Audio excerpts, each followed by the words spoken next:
সাত দফা দাবিতে জাতীয় প্রেস ক্লাবের সামনে সমাবেশ করছে ব্যাটারি চালিত রিকশা, ভ্যান ও ইজি বাইক সংগ্রাম পরিষদ। এই মুহূর্তে সেখানে আছেন রিপোর্টার বুলবুল রেজা। সরাসরি যাচ্ছি তার কাছে। বুলবুল,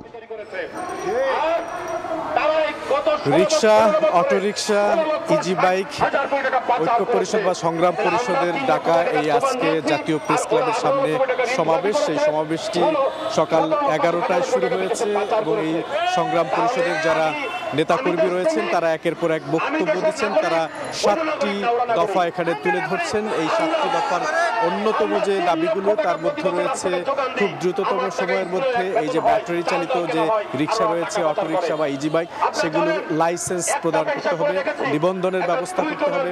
পাশাপাশি রুট পারমিট নেই এগুলোর, সবাই আমরা জানি। এই রুট পারমিট যেন প্রদান করা হয় এবং মহাসড়কগুলোতে যেন সার্ভিস লাইন যেটি থাকে সেই একটি যেন জায়গা করে দেওয়া হয়, তাদের জন্য যদি একটি সার্ভিস লেন তৈরি করে দেওয়া হয় যেন সেখানেও তারা চলাচল করতে পারে। কারিগরি ত্রুটি সংশোধন করার জন্য প্রয়োজনে বিশেষজ্ঞ টিম তৈরি করে দেওয়া যায়। এর পাশাপাশি যে বিদ্যুতের অপচয় রোধে যেন সার্ভিস স্টেশন অর্থাৎ চার্জিং স্টেশন স্থাপন করা হয়।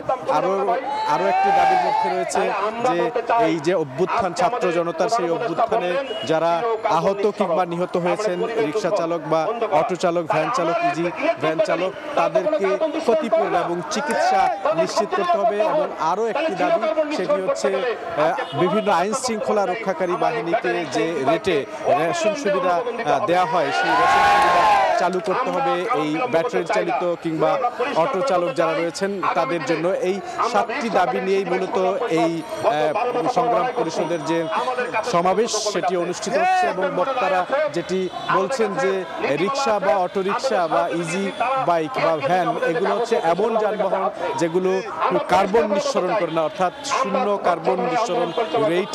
এই বিষয়টি বিবেচনা করেও এই ঢাকা শহরের যে ট্রাফিক ব্যবস্থাপনা, সেটি এই ট্রাফিক ব্যবস্থাপনার এটি কিন্তু একটি অন্যতম উপায় হতে পারে যে যেহেতু কার্বন নিঃসরণ করে না, জিরো কার্বন নিঃসরণ করে, সেক্ষেত্রে যেন এক্ষেত্রে পারমিট অর্থাৎ দ্রুত রোড পারমিটের ব্যবস্থা করা হয়। এই দাবিগুলো নিয়ে মূলত তারা এখানে সমাবেশ করছেন। তো এখন পর্যন্ত এই ছিল আমার কাছে জাতীয় প্রেস ক্লাবের সামনে থেকে সবশেষ তথ্য। সরাসরি যুক্ত ছিলাম জাতীয় প্রেস ক্লাবের সামনে থেকে।